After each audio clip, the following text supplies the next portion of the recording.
সবাইকে স্বাগত এনজয় জার্নিতে। আশা করি সবাই ভালো আছেন। জয় ঠাকুর, জয় শ্রীমা।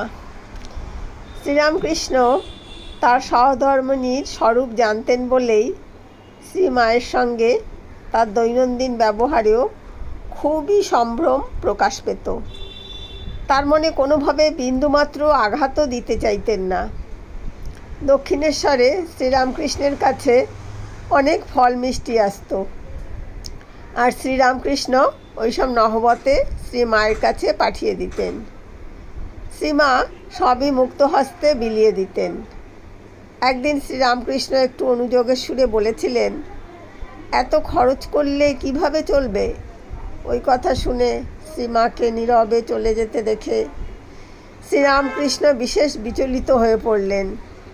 সঙ্গে সঙ্গে ব্যস্ত সমস্ত হয়ে ভাইপো রামলালকে ডেকে বললেন, ওরে রামলাল, যা তোর খুড়িকে গিয়ে শান্ত কর, ও রাগ করলে এর সব নষ্ট হয়ে যাবে। শ্রীমায়ের কাছে শ্রীরামকৃষ্ণের এই স্বেচ্ছা পরাজয় প্রমাণ করে শ্রীরামকৃষ্ণের দৃষ্টিতে শ্রীমায়ের স্থান কোথায় ছিল। প্রসঙ্গটি উল্লেখ করে নিবেদিতা মন্তব্য করেছেন, শ্রীমা এমনই প্রিয় ছিলেন শ্রীরামকৃষ্ণের কাছে। স্বামী হিসেবে শ্রীরামকৃষ্ণ শ্রীমায়ের প্রতি যে দরদ ও ভালোবাসার পরিচয় দিয়েছেন, তাতে যে মানবিক স্নেহদৃষ্টির স্বাক্ষর আছে, তা সহধর্মিণীর প্রতি সাধারণভাবে একজন যথার্থ প্রেমপরায়ণ স্বামীর দরদ ও ভালোবাসার চেয়ে কোনোভাবেই কম ছিল না। বাস্তবিক আমরা দেখি, শ্রীরামকৃষ্ণের প্রতি শ্রীমায়ের যতটা টান ছিল, শ্রীরামকৃষ্ণেরও শ্রীমায়ের প্রতি তার চেয়ে কিছু কম টান ছিল না। গৌরীমা বলেছেন, এই যে দুজনের মাত্র 50 হাত দূরে থেকেও কখনো কখনো 6 মাসেও হয়তো একদিন দেখা নাই, তবু দুজনের ভাবই ছিল কত। শ্রীরামকৃষ্ণ শ্রীমায়ের সম্পর্কে বলতেন, ওরে, ওর নাম সারদা, ও সরস্বতী, তাই সাজতে ভালোবাসে।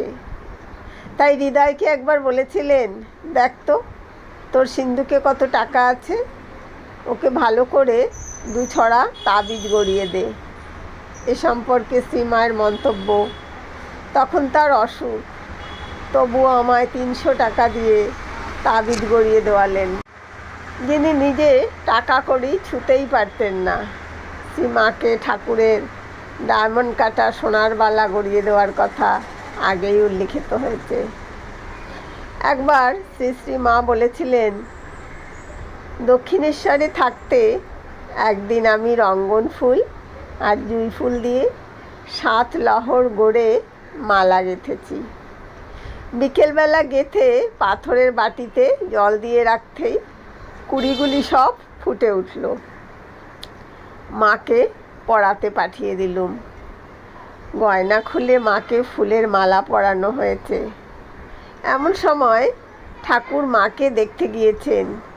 দেখে একেবারে ভাবে বিভোর, বারবার বলতে লাগলেন, আহা, কালো রঙে কি সুন্দরী মানিয়েছে। জিজ্ঞাসা করলেন, কে এমন মালা গেঁথেছে? আমি গেঁথে পাঠিয়েছি একজন বলাতে। তিনি বললেন, আহা, তাকে একবার ডেকে নিয়ে এসো গো। মালা পরে মায়ের কি রূপ খুলেছে, একবার দেখে যাক। বৃন্দেঝি গিয়ে আমাকে ডেকে নিয়ে এলো। মন্দিরের কাছে আসতেই দেখি বলরামবাবু, সুরেনবাবু এরা সব মায়ের মন্দিরের দিকে আসছেন। আমি তখন কোথায় লুকুই? বৃন্দের আঁচলটি টেনে ঢাকা দিয়ে তার আড়ালে পেছনের সিঁড়ি দিয়ে উঠতে গেলুম। ও মা, ঠাকুরতা জানতে পেরে বললেন, ওগো, ওদিক দিয়ে উঠো না, সেদিন এক মেছনি উঠতে গিয়ে পা পিছলে পড়ে মরেছে, সামনের দিক দিয়ে এসো না। তার ওই কথা শুনে বলরাম বাবুরা সরে দাঁড়ালেন। গিয়ে দেখি মায়ের সামনে ঠাকুর ভাবে প্রেমের গান ধরে দিয়েছেন। ঠাকুরের মর্তলীলার অবসানের পরে শ্রীমায়ের ভরণ পোষণের কী হবে, সে কথাও ঠাকুর গভীরভাবে ভেবেছেন। তিনি অত ত্যাগী হলেও একদিন শ্রীমাকে জিজ্ঞাসা করলেন, তোমার ক টাকা হলে হাত খরচ চলে? মা বললেন, এই 5-6 টাকা হলেই চলে। তারপর প্রশ্ন করলেন, বিকেলে কখানা রুটি খাও? সীমা খুব লজ্জা পেলেন, খাবার কথা কি করে বলবেন। এদিকে শ্রীরামকৃষ্ণ বারবার প্রশ্ন করায় তিনি বললেন, এই 5-6 খানা খাই। ঠাকুর খরচের পরিমাণ হিসাব করে বললেন, তাহলে 500-600 টাকায় তোমার খুব চলে যাবে। পরে তিনি ওই পরিমাণ টাকা বলরাম বাবুর নিকট গচ্ছিত রাখেন। বলরাম বাবু ওই টাকা জমিদারিতে খাটিয়ে 6 মাস অন্তর 30 টাকা সুদ শ্রীমাকে পাঠিয়ে দিতেন। শ্রীমায়ের কোনো রকম অসুবিধার কথা অবগত হলে শ্রীরামকৃষ্ণ অত্যন্ত বিচলিত হয়ে পড়তেন। একবার শ্রীমায়ের মাথা ধরলে শ্রীরামকৃষ্ণ খুবই উদ্বিগ্ন হয়ে পড়েন এবং বারবার রামলাল দাদাকে জিজ্ঞাসা করতে থাকেন, ওরে রামলাল, মাথা ধরল কেন রে? শ্রীমা বলেছেন, তিনি মানে শ্রীরামকৃষ্ণ, তিনি কখনো আমাকে তুই পর্যন্ত বলেননি। দক্ষিণেশ্বরে একদিন শ্রীরামকৃষ্ণের ঘরে তিনি খাবার নিয়ে গেছেন। শ্রীরামকৃষ্ণ তা খেয়াল করেননি। যথাস্থানে খাবার রেখে শ্রীমা চলে আসছেন। এমন সময় শ্রীরামকৃষ্ণ তার ভ্রাতুষ্পুত্রী লক্ষ্মী খাবার দিয়ে গেলেন মনে করে বললেন, দরজাটা ভেজিয়ে দিয়ে যাস। শ্রীমা বললেন, আচ্ছা। শ্রীরামকৃষ্ণ শ্রীমায়ের গলার স্বর শুনে চমকে উঠে বললেন, আহা তুমি, আমি ভেবেছিলাম লক্ষ্মী, কিছু মনে করো না। এমনভাবে বললেন যেন কত অপরাধ করে ফেলেছেন। দিয়ে যাস বলেছিলেন, তার জন্যই এত সংকোচ। পরদিন পর্যন্ত নহবতের সামনে গিয়ে শ্রীমাকে বললেন, দেখো গে, সারা রাত আমার ঘুম হয়নি, ভেবে ভেবে কেন এমন রূঢ় বাক্য বলে ফেললুম। এখানে উল্লেখ করা যেতে পারে যে তদানীন্তনকালে গ্রামাঞ্চলে বহু ভদ্রবংশীয় পুরুষরা স্ত্রীকে তুই বলাতে অভ্যস্ত ছিলেন এবং তার মধ্যে অশালীন কিছু আছে বলে মনে করাও হতো না। শ্রীমা বলছেন, আহা, তিনি আমার সঙ্গে কী ব্যবহারই করতেন। একদিনও মনে ব্যথা পাবার মতো কিচ্ছু বলেননি, কখনো ফুলটি দিয়েও ঘা দেননি। স্বয়ং ঈশ্বর রূপে পূজিত হলেও এবং অধিকাংশ সময় আত্মভাবে বিভোর থাকলেও শ্রীমায়ের প্রতি সম্ভ্রম প্রদর্শনে এবং সৌজন্য প্রকাশের ব্যাপারে শ্রীরামকৃষ্ণকে সর্বক্ষণ সচেতন থাকতে দেখা যেত।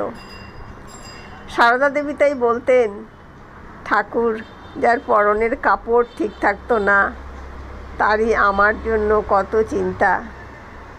শ্রীরামকৃষ্ণ শ্রীমাকে কত সম্ভ্রমের দৃষ্টিতে দেখতেন সে সম্পর্কে শ্রীরামকৃষ্ণ নিজেই একদিন ভক্তদের কাছে বলেছিলেন যে শ্রীমা তার পায়ে হাত বুলিয়ে দেবার পর শ্রীরামকৃষ্ণ আবার তাকে নমস্কার করতেন। আবার দেখা যায় যে শ্রীমা তার জন্য খাবার নিয়ে আসলে শ্রীরামকৃষ্ণ মা ব্রহ্মময়ী, মা ব্রহ্মময়ী বলে সম্ভ্রম ভরে উঠে দাঁড়াচ্ছেন। শুধু যে শ্রীরামকৃষ্ণ নিজেই শ্রীমায়ের প্রতি সম্ভ্রম ও সৌজন্য প্রকাশের ব্যাপারে সদা সতর্ক ছিলেন তাই নয়, অপরেও যাতে তার প্রতি আচরণে কোনোভাবে অসম্মান বা অশ্রদ্ধা প্রদর্শন না করে সেই বিষয়ে সর্বদা সজাগ ছিলেন। এটা যে স্বামী হিসেবে স্ত্রীর প্রতি তার কর্তব্য বোধে করতেন তা কিন্তু নয়। শ্রীমায়ের স্বরূপ তার মনে সব সময় জাগরুক ছিল। তিনি জানতেন, যদি কেউ স্বয়ং আদ্যাশক্তিকে অশ্রদ্ধা দেখায় তাহলে সে নিজেরই চরম অকল্যাণ ডেকে নিয়ে আসবে। হৃদয়, যিনি শ্রীরামকৃষ্ণের সাধনকালে ঐকান্তিক সেবা যত্নের দ্বারা তার শরীর রক্ষা করে রামকৃষ্ণ ভক্তমণ্ডলীর কাছে অশেষ কৃতজ্ঞতা ভাজন হয়ে রয়েছেন, তিনি সারদা দেবীর সঙ্গে প্রায় দুর্ব্যবহার করতেন। হৃদয় অবশ্য শ্রীরামকৃষ্ণের সঙ্গেও মাঝে মাঝে খারাপ ব্যবহার করতেন, তিনি সেসব সহ্য করে যেতেন। কিন্তু শ্রীমায়ের প্রতি দুর্ব্যবহার প্রসঙ্গে একদিন তাকে সাবধান করে বলেছিলেন, ওরে হৃদয়, নিজেকে দেখিয়ে একে তুই তুচ্ছ-তাচ্ছিল্য করে কথা বলিস বলে ওকে মানে শ্রীমাকে আর কখনো এমন কথা বলিসনি। এর ভেতরে যে আছে সে ফোঁস করলে হয়তো রক্ষা পেলেও পেতে পারিস, কিন্তু ওর ভেতরে যে আছে সে ফোঁস করলে তোকে ব্রহ্মা বিষ্ণু মহেশ্বরও রক্ষা করতে পারবেন না। এই প্রসঙ্গে আরও একটি ঘটনার কথা উল্লেখ করা যেতে পারে। শ্রীরামকৃষ্ণ তখন শ্যামপুকুরে ভক্তেরা তাকে চিকিৎসার জন্য সেখানে নিয়ে গিয়েছেন। শ্রীমা রয়েছেন দক্ষিণেশ্বরে। সে সময় একদিন গোলাপ মা কথায় কথায় যোগেন মাকে বলেছিলেন, দেখো যোগেন, ঠাকুর বোধহয় মার উপর রাগ করে কলকাতা চলে গেছেন। যোগেন মার কাছে ওই কথা শুনে শ্রীমা কলকাতা গিয়ে শ্রীরামকৃষ্ণের কাছে কেঁদে বললেন, তুমি নাকি আমার উপর রাগ করে চলে এসেছো? শ্রীরামকৃষ্ণ বললেন, না, কে তোমায় এ কথা বলেছে? শ্রীমা বললেন, গোলাপ বলেছে। তখন শ্রীরামকৃষ্ণ রেগে গিয়ে বললেন, সে এমন কথা বলে তোমায় কাঁদিয়েছে? সে জানে না তুমি কে? গোলাপ কোথায়? আসুক না। শ্রীমা তখন শান্ত হয়ে দক্ষিণেশ্বরে ফিরে গেলেন। পরে গোলাপ মা শ্রীরামকৃষ্ণের কাছে এলে তিনি তাকে খুব ভৎসনা করে বললেন, তুমি কি কথা বলে ওকে কাঁদিয়েছ? জানো না ওকে? এক্ষুনি গিয়ে তার কাছে ক্ষমা চাওগে। গোলাপ মা তক্ষুনি হেঁটে দক্ষিণেশ্বরে শ্রীমায়ের কাছে কাঁদতে কাঁদতে গিয়ে ক্ষমা চাইলেন। অন্য এক সময় শ্রীরামকৃষ্ণ বলেছিলেন, নহবতে যে আছে সে যদি কোনো কারণে কারো ওপর বিরূপ হয় তো তাকে রক্ষা করা আমারও সাধ্যাতীত।